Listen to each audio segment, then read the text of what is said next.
ito, aalis na ang Panginoon at sila na lang yung may iman. Ngayon, balikan ko lang yung tanong ko kanina. What are the reasons? Bakit ba? Ano yung mga dahilan why we are persecuted? Dalawang reason mula ang ibibigay ko sa inyo ngayong umaga. Una, verse 18, balikan natin. Verse 18 sabi niya, if the world hates you, know that it has hated me before it hated you. Sabi ni Jesus, huwag kang magulat kung ikaw ay Kristiyano. Huwag kang magulat kung i-hate ka ng mundo. Pakitignan niya yung katabi mo. Pakisabi, i-hate ka daw. Pakibalikan, pakisabi, huwag kang magulat. Magulat na gulat yan, ha? Huwag daw tayo magulat kapag daw ang mundo ay hinate tayo. Bakit? Kasi bago natin naranasan yan, bago natin maranasan yan, naranasan muna ng ating Panginoong Jesus yan. Ngayon, importante maintindihan natin yung usapin o yung pinag-uusapan dito. Tingnan muna natin, ano ba yung sinasabi o sino ba yung sinasabi ng Panginoon dito na salitang world? Baka kasi magkakaiba tayo ng definition dito sa sinasabing world. Alam niyo po kasi, tatlo yan, ano? Una, hindi po ito tumutukoy dun sa physical earth. O yung creations, yung nature, yung oceans, yung land, yung mga bundok, hindi po ito yung world na tinutukoy dito ni Jesus. At hindi rin ito tumutukoy sa humanity in general. Ulitin ko, humanity in general. Ngayon, kung hindi ito sa physical earth, hindi ito sa humanity in general, saan ito tumutukoy? Yung world na binabanggit dito ni Jesus represent to the system opposed to God.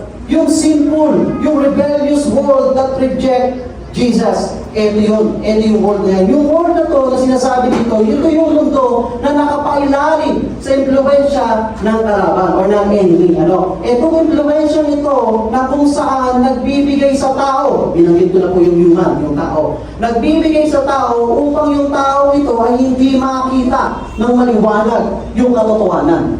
Ulitin ko, ito po itong word na binabanggit dito ay hindi direktahan sa tao. Ano?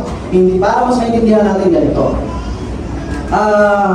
Kapag po ang tao sa kakilala natin o mga kaibigan natin, halimbawa na nagkaroon ng opportunity o nagkaroon ng sitwasyon na alam ng tao ito ikaw ay Kristiyano. Tapos, dahil alam mo ikaw ay Kristiyano, na-persecute ka. Sinasabihan ka ng kung ano-ano. Sinasabihan ka ng hindi maganda. Sinasabihan ka about your faith, about your relationship with Jesus. Ngayon, I hope and pray na yung kung tao na yun ay hindi po natin isipin siya mismo yun. Alright? Siya mismo yun. Kundi, yung nag-i-influence sa kanya. Malinaw po.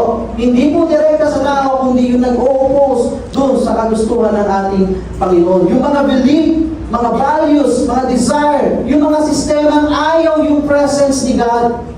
Yung apart from God. Ito yung world na binabanggit dito ni Jesus. Now, try to imagine, the moment na pinanganak po ang ating Panginoong Jesus, anong nangyari? Umpisa pa lang, pagkapanganak pa lang niya, the world hate him already. Paano nangyari ito? Di ba, kung maalala po ninyo, nung pinanganak ang ating Panginoong Jesus, ang lahat ng batang lalaki, ano pinagawa? Pinapatay.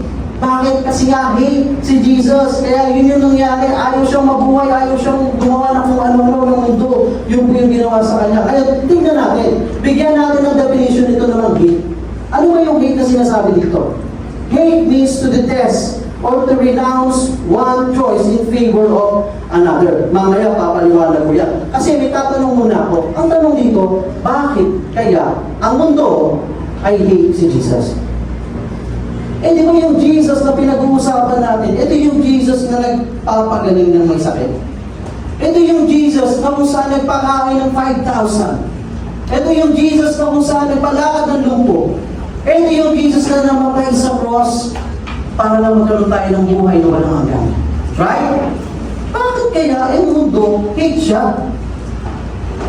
Tanong, may kaibigan? Taas ang kamay na may kaibigan. Sabi niya, hindi ba wala? Grabe naman ano. May kaibigan! Ngayon yung kaibigan mo, mabait sa'yo. Binibigyan ka ng mga bagay na gustong-gusto mo.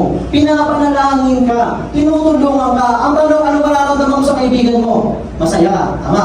Ano naman, hindi ka pa satisfied. Grabe naman, ito lang kaibigan. Hindi ganon. Gustong-gusto mo. Right? Eh bakit itong mga taong to? Itong mundong ito. Binigay naman lahat ni Jesus. Ginawa naman lahat ni Jesus. Bakit hate pa rin siya? Ano nyo bakit? Tanong nyo po kung bakit? Maraming tanong dito. Dito tayo. Bakit? Pakitanong po. Ganito. Kaya siya hate ng mundo, hindi dahil doon sa kaya niyang ibigay. Kundi hinate siya ng mundo nung moment na sinabi ni Jesus, I am the bread of life. I am the only way, the truth, and the life. Teka, Jesus, sandali, medyo may problema tayo dyan. Okay, yung tinutulungan mo ko. Okay, yung pinapakain mo ko. Pero yung ikaw yung daan at ikaw yung anak ng ating ng Panginoong Diyos, may problema tayo dyan. Balik tayo dun sa kaibigan. Yung kaibigan mo na tinutulungan ka, masaya ka, tama? Hindi? Masaya! Pero pag sinabi na sa iyo yung correction, pagka medyo nire-review ka na, pagka may sinasabi na sa iyo, alam mo, ganito mo. Ang tanong, masaya ka ba? Iwan ko sa'yo. Tulungan mo ako, pero huwag mong sasabihin ng ganyan, hindi ka rin perfecto. Nadaway pa kayo. Tama? Ganun na ganun po yung sitwasyon na worldly, no? Kaya nila hate si Jesus because doon sa sinasabi ng Jesus ni Jesus na katotohanan. Ibig sabihin nung, balikan ko na yung hate. Ibig sabihin pala nung hate, ito po ay pwedeng maranasan ng isang tao kasi meron kang ginagawa na salungat sa kagustuhan ng ibang tao. Salungat sa kagustuhan ng mundo. Kaya ka hinihingi. Sa kabilang banda, bakit mo naman mararanasan yung hate? Mararanasan mo yung hate kapag ikaw naman po ay apektado doon sa ginagawa ng ibang tao o ng mundo na hindi kagustuhan ng iyong sarili. Parang gano'n, no? Malinaw po. Sagot naman kayo, oo. Yes! Yes, malinaw. Kaya para bago tayo tuloy-tuloy, kailangan importante maintindihan natin to. Now, this verse is very clear and giving us the truth na hindi sa lahat ng pagkakataon po bilang isang Kristiyano ay tanggap tayo ng mundo. May mga gagawin ka at may mga gagawin ako bilang isang Kristiyano na kung saan hindi kagustuhan ng mundo. At dahil hindi gusto ng mundo, hindi nila tatanggapin ito. Meaning to say, being a Christian is a counter-culture. Pakisabi nga po, counter-culture. Counter-culture. Before tayo magtuloy-tuloy, gusto ko lang po sabihin habang nakaupo ka dyan, no? I want to tell you this. Start accepting to yourself na there are times sa buhay mo na darating na the world will hate you. Ouch na mo. Totoo yan. The world will hate us. First reason kung bakit pati tayo nadamay. Di ba si Jesus na? Bakit pati tayo nadamay? Because of our relationship with Jesus. Our connection sa ating pong Panginoon. Ngayon, pakisabi ka sa katabi mo, may relationship ka ba kay Jesus? Sumagot ba? Sumagot? Kasi kung sumagot na ako, kaya pakitanong ulit. Pakisabi sa kanya, I hate you. Hindi. Pakisabi, kamusta ka? Sige, kamusta ka? Bakit hindi mo tatanungin ng kamusta ka? Lagi ko naman kinakamusta to. Alam niyo po bakit natin tinanong? Kasi, maaari ng iba sa atin dito, or many of us here, nakakaranas ka ngayon ng persecution. Na-persecute ka ngayon. Then, para mas maintindihan natin, kasi iba, lutang eh. Persecution yan. Alam ko, pinapatay yan, ginagato yan. Wala naman ako nararanasan yan. Mamaya, aalamin natin. Baka kasi hindi tayo aware na meron na palang persecution na nangyayari sa atin. Pag-usapan po natin yan mamaya. Why? Because this is part of the package nang nag-sign up tayo. The moment we accept Jesus Christ as our Lord and Savior, the moment na naging disciple tayo ni Jesus, at the moment na we follow Jesus, ito po talaga ay mararanasan natin. Kasama sa may experience natin yung persecution, yung hatred galing sa ibang tao or galing dito sa mundo. Now, how many times, may tanong po ako sa inyo, how many times ginamit dito yung salitang hate? Matalingin ang tanong. Hindi na nag-isip. Ano ba yan? Tatlo! Tama po? Bakit mo sinabi ito?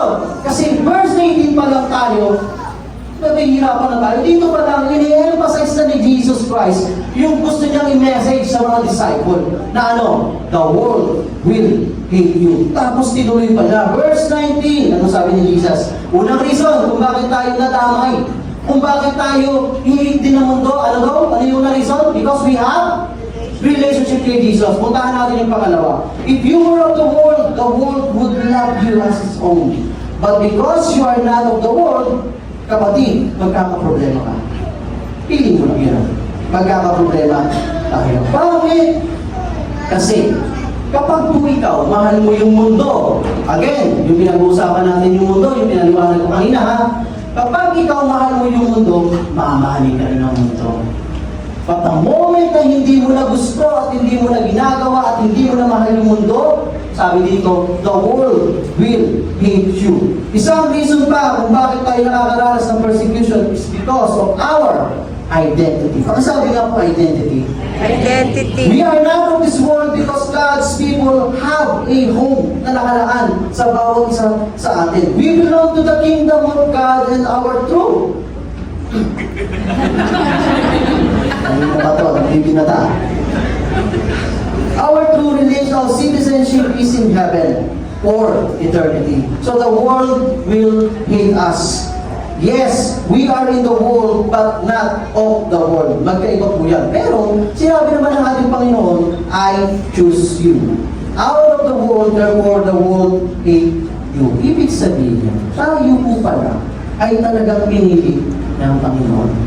Hindi na nalika katabi mo. Kung ano mapili, parang hindi ito kasama. Pinili yan. We are chosen. Kahit ito natin, parang hindi ko kumisito, pinili yan. Kasi mag-asawa nakita ko, si Nico eh. Pinili ka rin pala. Makakasama pa kita sa langit na yun. Of course. Tama. Pinili tayo ng ating Panginoon. Now, puntahan natin. What is our identity? Ano ba talaga yung identity natin? As a disciple, ito po yung pinag-usapan natin last week. Our identity is from Matthew chapter 16, verse 24. Ito po yun. Sabi dito, then Jesus told to His disciples, if anyone will come after me, let him deny himself, take up his cross and follow me. The true identity of a disciple is someone who denies himself. Take up his cross daily and follow Jesus for the rest of his life. Now, para lang makapare tayo, para lang fair, kasi baka pumamaya, ito pinag-usapan natin last week. Hindi pa tayo nakamupon. Bakit? Grabe. Take up your cross, deny him. Di ba, pinaliwanag ito? Parang hindi ko kaya yan. Identity natin ito bilang isang disciple, pero pag nas nakaintindihan pa natin kung ano ba yung real identity, kung paano natin ito magagawa, masasabi mo, ayaw ko pa na gawin yan. Ang tanong, ano ba talaga yung real identity ng isang may relasyon sa Panginoon at alam kung ano ba yung identity niya? Puntahan po natin. 1 Peter chapter 2, verse 9. But you are chosen, hindi. A royal priesthood, royal family. Grabe. May kilala ka mga royal family dito? Or napapanood mo na lang sa television? May television? Wala po, tablet na kami ngayon. No, yung mga royal family, grabe, yung mga prince and princesses na mga nagpunta niya sa labas, pag lumabas siya, grabe, ano ginagawa ng mga tao? Nakaka-amaze sila. Bakit? Kasi ino-honor yan, nire-respeto yan, tama ba? Right? Bakit kaya sila nire-respeto? Bakit sila ino-honor? Kasi they are sons and daughters of king and queen. Tama? Ngayon, pakitignan ulit katabi mo. Masanay ka na, gano'n ka na gano'n. Pakitignan! Don't you know na yung tao na yung katabi mo ay mas sigit pa rin? Wow, sabi niyo siya. Mukha lang hindi. Pero yan po yung mas sigit pa rin. Bakit? Because yung katabi mo na yan is also a part of royal family. Why? Because kaya ka mas sigit doon because your father is the King of Kings and the Lord of Lords. And that is your identity. That is our identity. Not only that, ang sabi pa dito, you are also holy. Grabe ito. Ano mo ba sa Tagalog yung holy? Banal. We are holy. Ang ibig po sabihin niyan, we are set apart. Ibinukod tayo. That's why itong mundo na ito, kung ang normal dito na ginagawa ay nakikipag-intimate or intimacy sa hindi asawa. Kung ang mundo nito ay mas normal sa kanila yung may ginagawa sa ibang tao na makakalamang ka po yung personal gain. Kung ang mundo nito ay ina-accept nila at mas normal sa kanila yung gumawa ka ng mga bagay na makakadaya ka sa kapwa, sa atin po, hindi normal yun. Sa atin po, hindi siya normal. Hindi ibig sabihin na normal sa kanila ay hindi tama. Right? Because we are set apart by God, we have different standard. Because we are chosen. We are royal. We are holy. Tayo po ay may ginagawang kakaiba sa ginagawa ng mundo. Ulitin ko, ng mundo. Right? Because we are set apart, meron tayong pagkakaiba sa kanila. Tapos, hindi maganda dito. Sabi dito, God's special possession. Grabe ito. You are God's special possession. Bakit hindi niya katabi mo ulit? Mukha bang special yan? Parang hindi kayo mag-dinsay ito, anak. Iba talaga. Alam niyo po, etong verse na to, kapag naiintindihan natin to, grabe! Kaya mo i-deny yung sarili mo, kaya mo i-take up yung cross, kaya mo i-follow si Jesus because this is your identity. Ito yung identity natin. Hindi yan basta-basta. Yung katabi mo, hindi yan basta-basta. No? Tayo po ay binigyan ng ganitong identity ng ating Panginoon. I'm not saying na perfecto tayo, but this is who we are. Kasi nga, bakit nag-transform na tayo? Nagkaroon na tayo ng encounter ng relationship kay Jesus at naiintindihan na natin kung sino talaga yung identity natin. Para saan? That you may declare the praises of Him, called you out of darkness into His wonderful light. We were once in darkness, but now you are in the light. Kaya, normal sa mundo, naiinggit ka talaga. Bakit? Kasi ang ating pong mundo ay sanay at ang ginagawa dito sa mundo ay kadiliman. Bakit madilim ang mundo? Because of? Sin. Because of? Sin. Sin! Sino di ka tanawan? Tanawan. Sa kamay. Sa tanawan. Oo, ito na tuloy. Pero hindi ko sinabi makasalanan sila doon. Hindi. Talagang nagpa-brown ka ba? Tinik eh. Tama? Iba yung context doon. Now, dito, sino yung mga kabataan? Kabataan, pakita sa kamay. Para bago tayo mag-lunch tayo ay nakakapag-exercise. Yan. Tanong ko lang, ang mga kabataan, kapag kayo ba'y natutulog at pumapasok sa inyong kwarto, anong gusto nyo? Pagtulog kayo o matutulog kayo? Bukas yung ilaw o patay yung ilaw? Yun! Majority patay yung ilaw. Wala naman po masama doon kasi gusto mo maging comfortable. Tama ba? Pag parang madilim, ang sarap matulog niya, tama? Tapos ito, kinabukasan, ganito nangyari. Gigisingin na ng nanay tatay mo kasi utusan ka eh. Pag gising sila ng nanay mo, pagpasok sa kwarto mo, anong gagawin? Gigisingin ka ba agad? Hindi. Ang gagawin ng parents mo, bubuksan mo na yung ilaw. Pag bukas kayo ng ilaw, ito nakakatawa, tulog tayo nito ha. Marami sa atin, pag binuksan yung ilaw na tulog tayo, nagigising ka. Hindi mo tayo kinagawin. Conscious tayo. Sabi, ano ba yung liwanag? Pag nagising ka ba doon, tinitigan mo yung ilaw, liwanag mo, thank you, binising mo ba? Ganun ba? Hindi!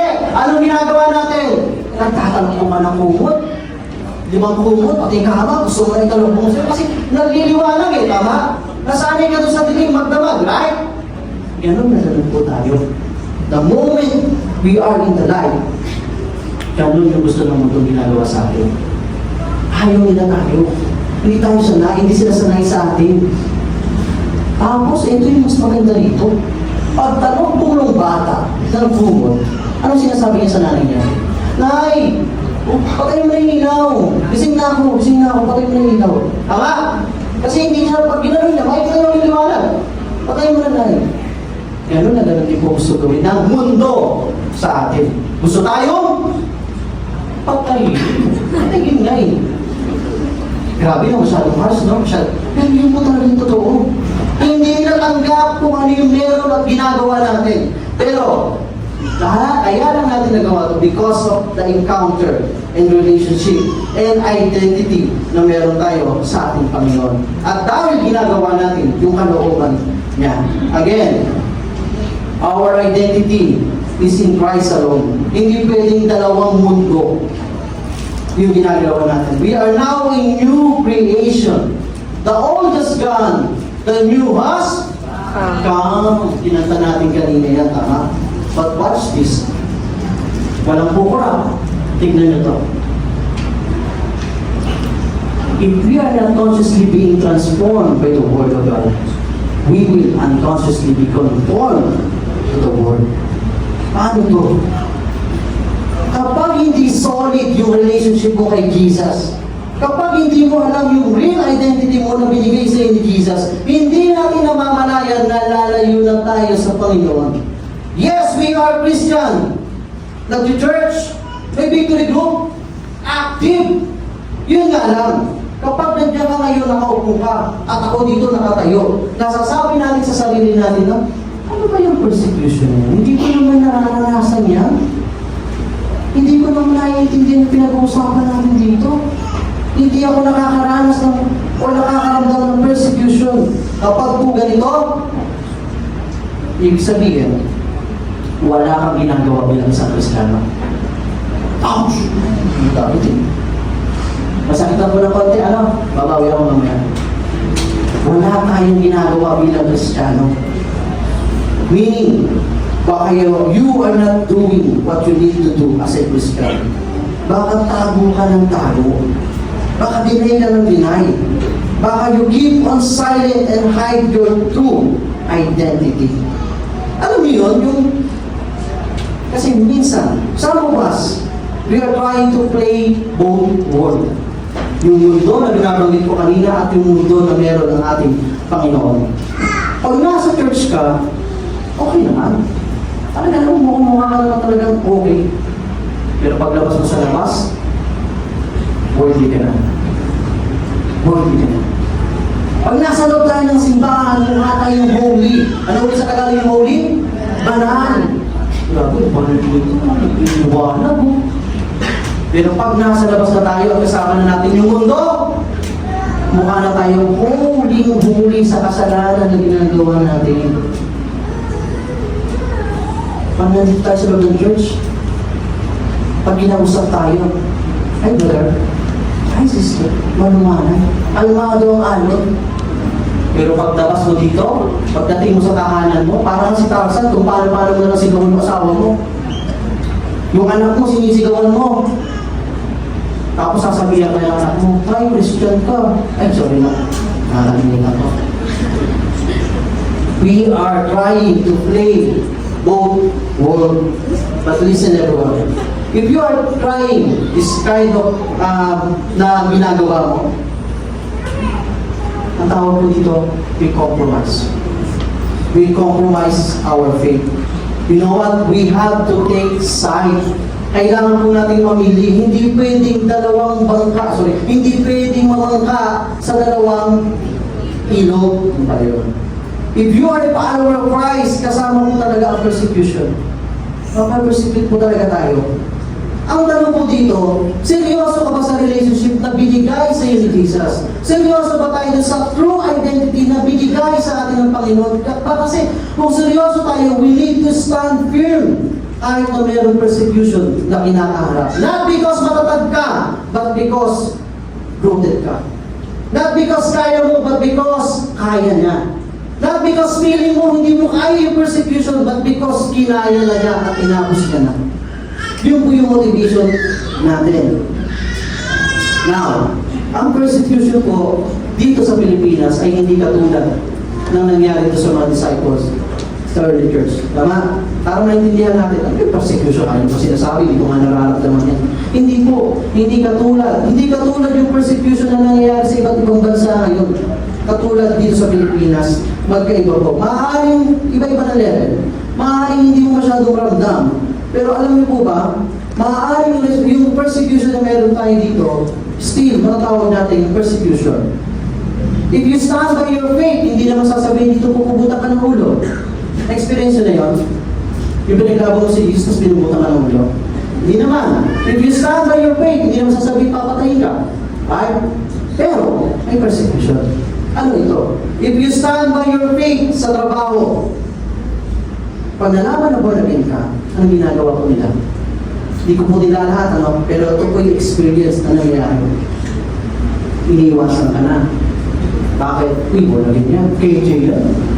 Iinom lang naman tayo ng konti. Ayaw yan. Ayaw kasama yan. KJ. Of course, matanggal ka sa trabaho. Sa negosyo, kapag nalaman nilang born again ka, you lose transaction. You lose client. Kasi faithful ka kay Lord eh. Ayaw mo gawin mo under the table eh. Gusto mo lang lagi above the table. Kaya ayaw mo Lord, hindi. Pwede, bumagsak yung negosyo mo kasi wala kang mga client and transaction. Sa school, kapag nalaman na born again ka, anong ginagawa? Inaasan ka, pinukotya ka, pinagtatawanan ka, galag-galag yan, wala yan. Sa sa pamilya po natin. Kapag nalaman ng born again tayo, maybe because they don't know pa yung nakita natin, yung experience natin. Anong sinasabi nila? Yan. Ang born again ka pa. Nahihirap na tuloy kayo ngayon. Galitin mo. Hallelujah ka pa. Yung muna mo kayo church. Wala ka tuloy trabaho ngayon. Wala ka ngayong negosyo. Yung talagang galit. Parang gusto mo na lang magtago. Sa relationship, you might lose your status. Because para sa'yo, no sex before marriage. Kasi gusto mo i-honor si God.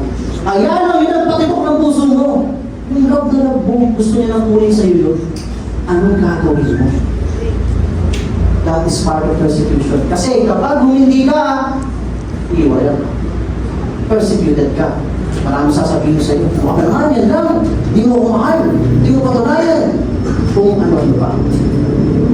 Alam niyo po, ang problema dito sa mga babanggit ko, kapag hindi tayo aware dun sa reason kung bakit tayo pinapersecute, which is yung relationship and identity, maaari po tayo maapektuhan ito.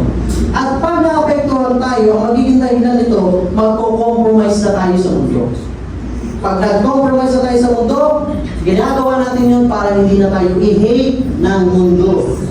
Belong na ngayon tayo sa mundo. Minsan, hindi natin namamalaya, sino-conform na natin yung pattern of this world. Yun po yung danger niya. But, the good thing about it, if you have a deep relationship with Jesus, if you have, or if you know your true identity in Christ, kahit may persecution, ay makaranas ka ngayon ng mga kung ano bang sabihin sa'yo. Alam mo naman, no, may maganda rin po itong nadudulot sa atin. Hindi na puro masama. Ngayon, puntahan natin kung ano yung maganda na nadudulot. Kanina, reason. Maraming reason po, pero talaga lang pinag-usapan natin, relationship and identity, kaya tayo pinapersecute. Ngayon, ang tanong natin ganito, yun lang ba talaga yung ginagawa ng persecution sa buhay natin? Yun lang ba talaga? What does persecution bring? Ito po yung binibigay sa atin ng persecution. As a Christian, persecution strengthens our faith and cultivates spiritual maturity in believers. Kapag po na-persecute po tayo, nagbibigay po ito ng maturity in our spiritual life. Nagiging mas malakas po tayo ngayon at lumalago tayo ngayon sa ating relasyon sa ating Panginoon. Sabi po sa verse 20, ito. Sabi doon, remember the word that I said to you, a servant is not greater than his master. Ito pong sinabi na ito ni Jesus ay inulit lang niya. Actually, sinabi na ito ni Jesus sa John chapter 13, verse 16. In this case, Jesus actually asked to his disciples to remember something that he said recently. Kumbaga, parang kaya inulit ito ni Jesus para maintindihan at maalala nitong mga disciple na ang point ni Jesus, hindi mo pwedeng expect na makakaranas ka ng magandang trato kung hindi naman naranasan ng master mo. A servant is not greater than his master. Kung ano trato nila sa akin, yun din ang magiging trato nila sa iyo. Meaning, don't be surprised if the world hated you. Because if they persecuted me, they will also persecute you. If they kept my word, they will also keep yours. Kung tinanggap nila ang salita ko, tatanggapin ka rin nila ng buong buo. Pero kung hindi nila talaga tanggap kung sino ako, sorry na lang, hindi ka rin nila tanggap. Tapos tinuloy pa ni Jesus in verse 21. Ano sabi doon? Verse 21, but all these things they will do to you on account of my name, because they do not know him who sent me. Listen, always remember, everyone, sa ating pulato, that persecution is never about us and the world. Never. Persecution is about Jesus versus the world. Jesus versus the world. At kapag naiintindihan po natin ito, nagmamature tayo bilang isang Kristiyano. Every time na mayroon po mag-persecute sa atin, I hope and pray, huwag po natin isipin na siya mismo yung umaatake sa atin. Parang ganito. Kanina, kung maaalala nyo, nabanggit ko, yung mga taong may hate sa kanilang puso at ginagawa nila sa atin bilang isang Kristiyano. Di ba ang sabi ko kanina, huwag natin isipin sila mismo yun. Because yun yung mundo, right? Gayon, same thing with us. Kapag naman pinapersecute tayo, huwag natin isipin sila mismo yun. Hindi. Huwag natin isipin tayo din mismo yung pinapersecute nila, kundi sino? Si Jesus. Si Jesus yung nire-reject nila. Kasi alam mo sa sarili mo yung katotohanan ng salita ng Diyos. At maaaring sila ay hindi nila alam or ayaw lang nila talaga tanggapin yung salita ng ating Panginoon. But yes, physically tayo po yung mag-carry ng load, yung bigat ng persecution. Kung ano-ano sinasabi sa iyo, sa trabaho, sa negosyo mo, sa pamilya mo, kahit ano pa, pinukutya ka, pinagtatawanan ka, tayo po yung mag-carry niyan. But you know what? That is only happening because that is the cause of discipleship. Tanongin niyo kagabi mo, ready ka ba? Wala nang tanong, di ba? Dapat be ready. Ayaw. But that is the cause of discipleship. Internal hatred will result to external persecution. Ibig sabihin, yung persecution po ay expression ng hatred na meron ang mundo. Hatred is not personal, but rejection of Jesus Christ. Now, ang persecution din po ay merong ina-expose sa bawat isa sa atin, sa ating mga mananampalataya. Ano ito? Something happened when you go through persecution. It exposes things in you and causes you to feel those things with God. Ano ito? Ano yung naitutulong nitong persecution na ito sa buhay natin bilang sa mananampalataya? Bukod sa paglago, bukod sa maturity, bukod sa ngayon, persecution purifies us. Para sabi nga po, purify. Purify. But I'm not saying na kailangan mo ma-persecute para lang ma-purify ka, ha? Hindi po ganun yun. But one thing na nagagawa mo ng persecution is pinupurify niya tayo. Ano po ba sa Tagalog yung purification? Pero po, alam niyo ba yung story? Nililinis. Ano ba? Tama. Paglilinis. Ang ibig sabihin, God can use persecution. God is able to use that to bring purifying thing about our life.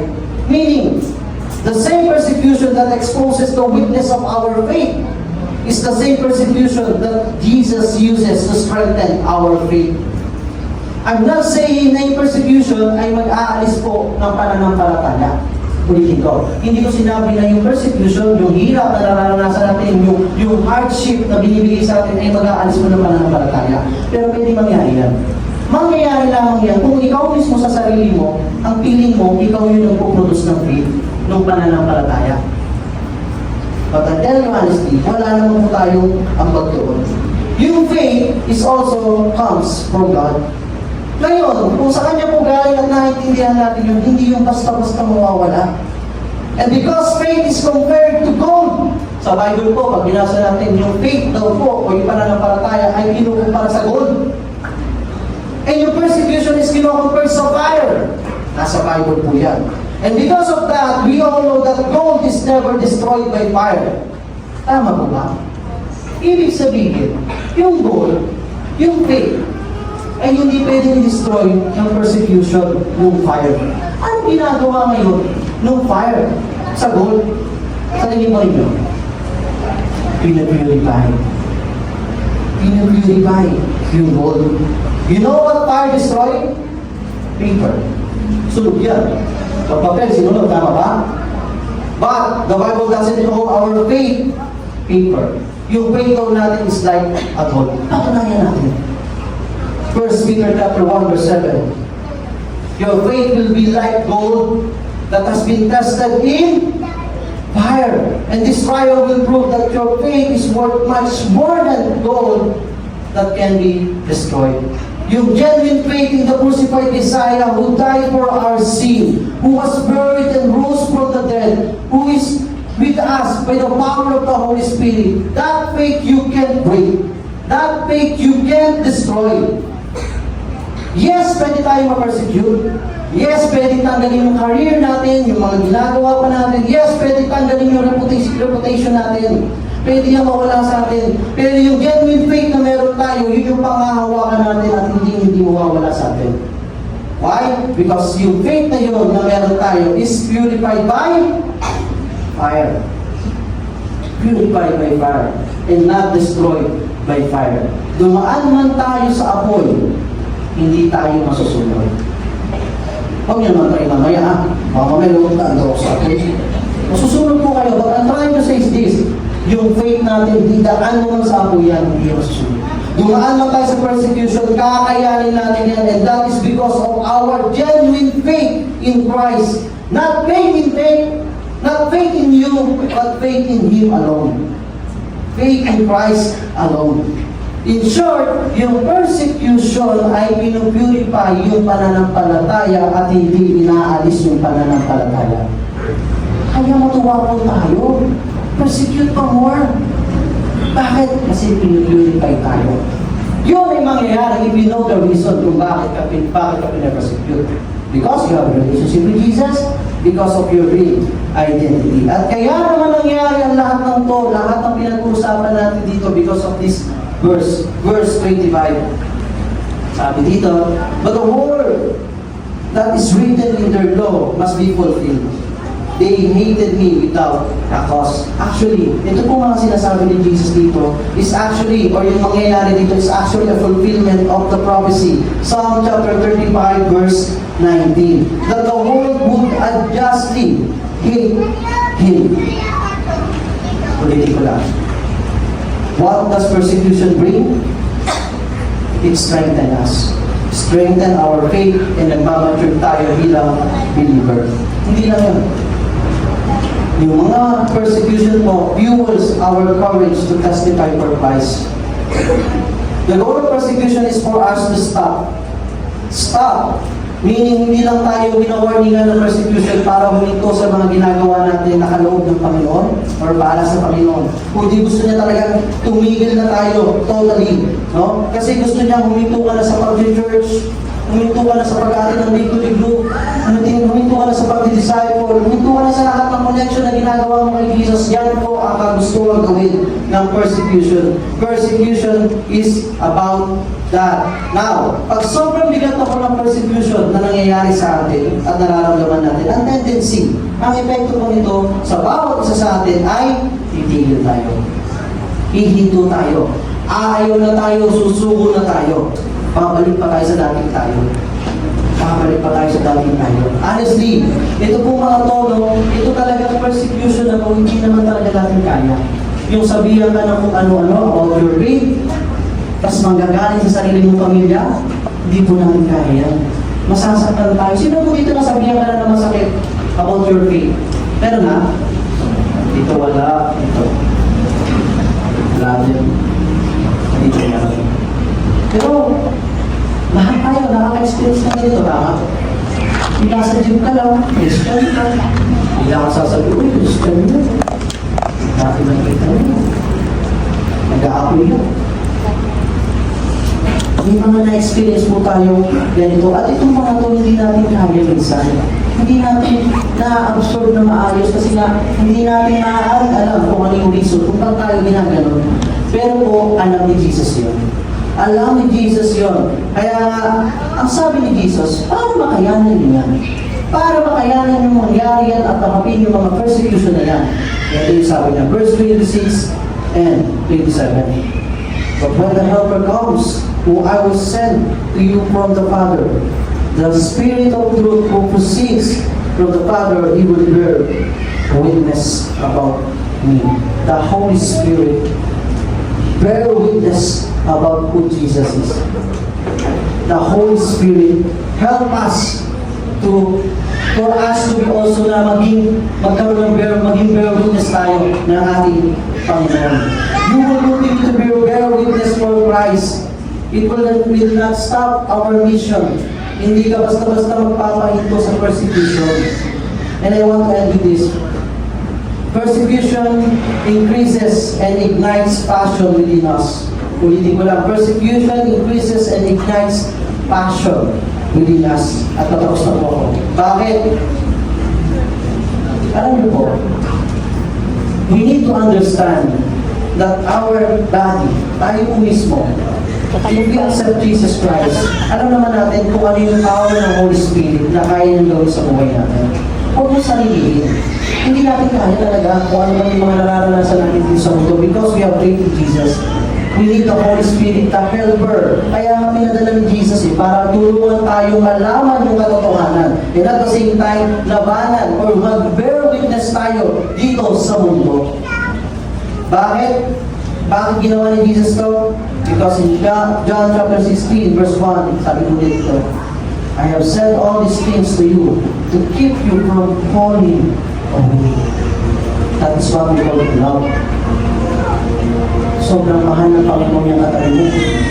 Hindi lang basta mahal, sobrang mahal po ng ating Panginoon. Ayaw niya ma-fall away ka. Alam niya may persecution sa mundo. At dahil alam niya yun, ayaw niya ma-apekto ang kanon. That's why we Holy Spirit. Binigyan tayo ng ating Panginoon ng banal na Espiritu.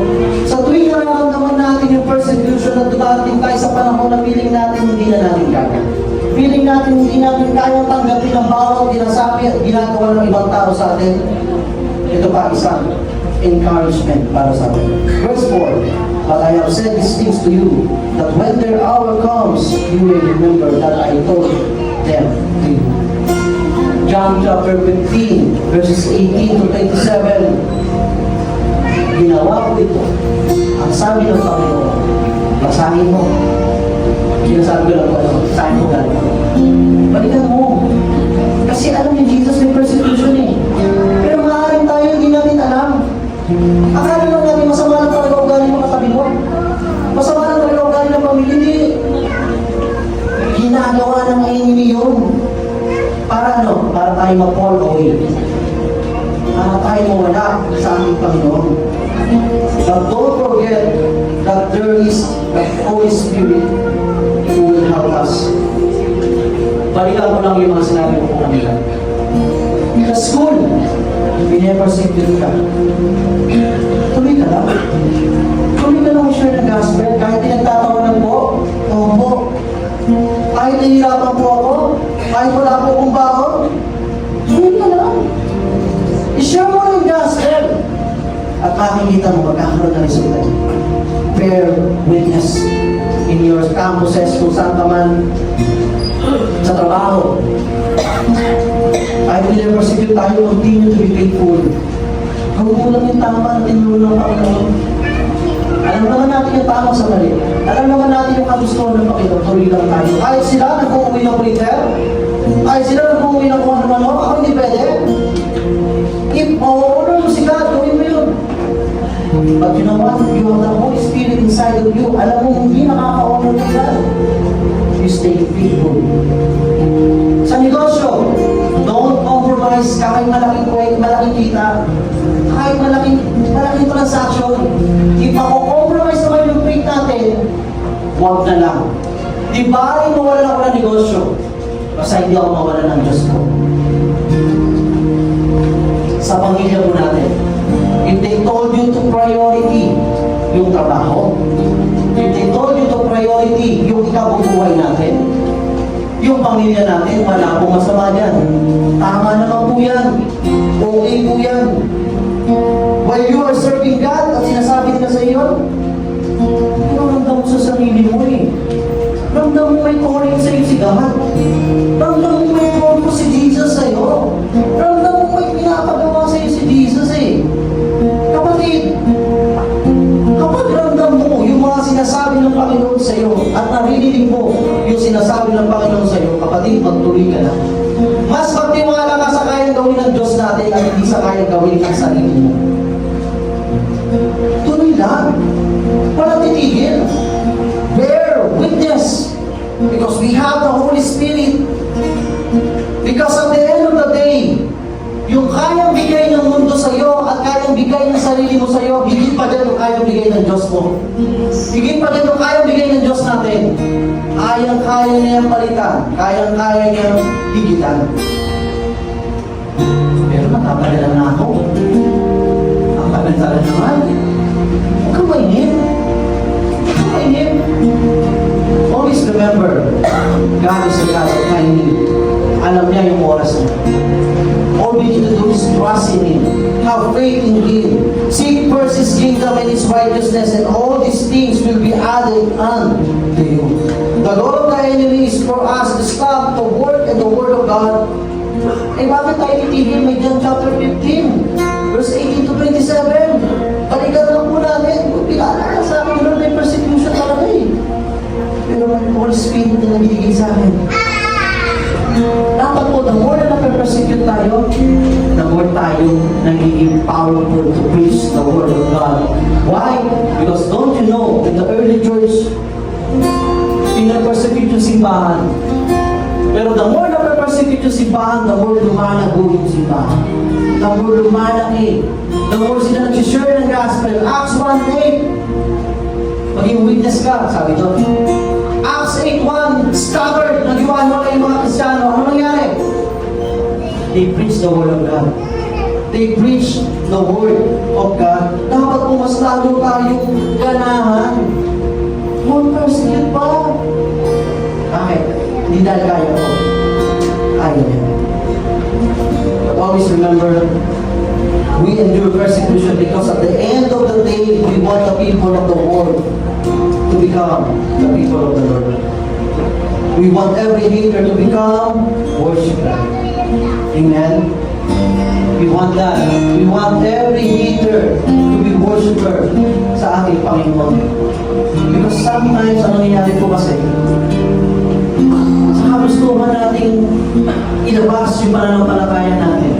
Pag may arguments, pag meron sinasabi sa bawat piling natin, ano ginagawa natin? Nakikipag-argue na rin tayo. Pinapersecute na rin natin yung tao. Remember, we are Christian. We are born again. We have relationship with Jesus. Kung pinapersecute ka nila, hindi na mahalaga. Listen to this. Winning an argument means nothing if you lose a soul. What truly matters is that even if you lose the argument, you win the soul. Yun yung importante. I don't know if you agree with me, hindi ko alam ano, pero once in your life, naging persecutor ka rin. Tama ba? Lahat tayo naging persecutor din. Tuna ko na sa aking Panginoon. Ako po mismo, isa rin po akong persecutor dati. Itong born again, itong Christian, itong may relasyon sa Diyos, sinatawanan ko lang po dati ito. Namimiltuhan na ako. Sino dito yung gano'n? Hindi, wala gano'n. Nakakula ano. Namimiltuhan ako. Nagtataas ng kamay. Tapos ka lalaking tao, laki-laki ng katawan, naiyak. Ano naman ito mga ito? Ayoko dyan. Pero dahil nagkagusto ko sa isang babae, at pipiling ko mahal na mahal ko talaga siya. Ginagawa ko ngayon. Ako parang pangit ng umpisa, pero yan ko talaga, dinadala ko nito sa church. At alam niyo ko sa laki na every nation, AGC. Wow. So siya, no? Siya tayo. Hindi ko dinadala. Tapos pagdating ko doon, grabe experience. Grabe po yung nararamdaman ko talaga. Pagpasok ko pa lang sa pinto, iba ko talaga yung pakiramdam ko. Alam niyo yung pagpasok ko doon, talagang sa sobrang bigat, at sobrang iba yung pakiramdam ko. Ano nangyayari po? Nakakatulog ako. Nakatulog ako. Ang lamig eh.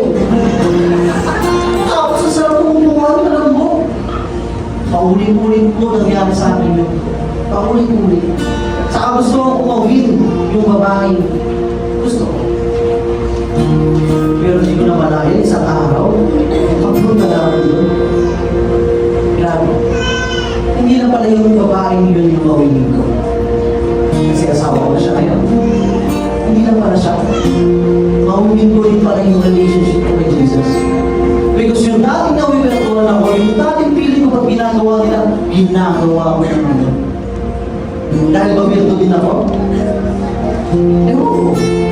But one thing is for sure, yun kasi yung gusto ng Panginoon. Yun yung gusto ng ating Panginoon sa bawat isa sa atin. Na ma-encounter natin siya, and at the same time, mawin tayo para sa Kanya.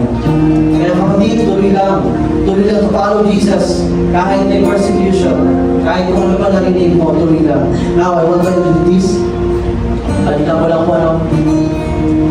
Itong series natin, the Cross of the Cross series, help us to understand that following Jesus requires total commitment and sacrifice. The call of discipleship is not easy. Hindi ko madali. But always remember, Jesus is with us. The journey begins by choosing the narrow way. Masikip. Piling natin mahirap. Pero yun po yung righteous path. Yun po yung piling natin. Christ must be our highest priority above career, above our relationship, and every person ambition. We need to forsake all competing priorities. And discipleship demand daily surrender, where we put aside our own desires and fully embrace God. You know what? True faith is not about self-fulfillment. It's about self-denial. Jesus must be the center of everything. And lastly, following Jesus will bring opposition and persecution. Kasama mo talaga yan. Persecution from the world. But John chapter 16 verse 33 says, Jesus already overcome the world. He already overcome the world. Kaya mga kapatid, the more persecution, the more na nagiging matatag tayo sa atin. Why don't we all stand?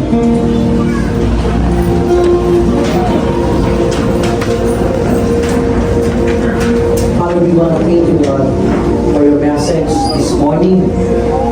As we close this series, oh God, thank you for reminding us yung matinding nararanasan namin bilang Kristiyano. Yung mararanasan namin na akala namin we're blessed, puro kasiyahan, but Lord, thank you, Lord, for reminding us, for helping us to understand na, Lord, akala namin yung persecution ay hirap pagdurusa. But Lord, this morning, na-realize namin na mayroon pa pa rin gustong ipakita na maganda para sa amin because of persecution. I know, Lord, wala naman kami kung pwedeng gawin pa rin yun. Kung ipapulihan na lang, pasalamatan ka namin. Maraming salamat, Lord. Thank you, God, for everything, oh God. Thank you, God, for this series. Maraming realization at maraming kami pinakita sa bawat isa sa amin. That's why this morning, Lord, today,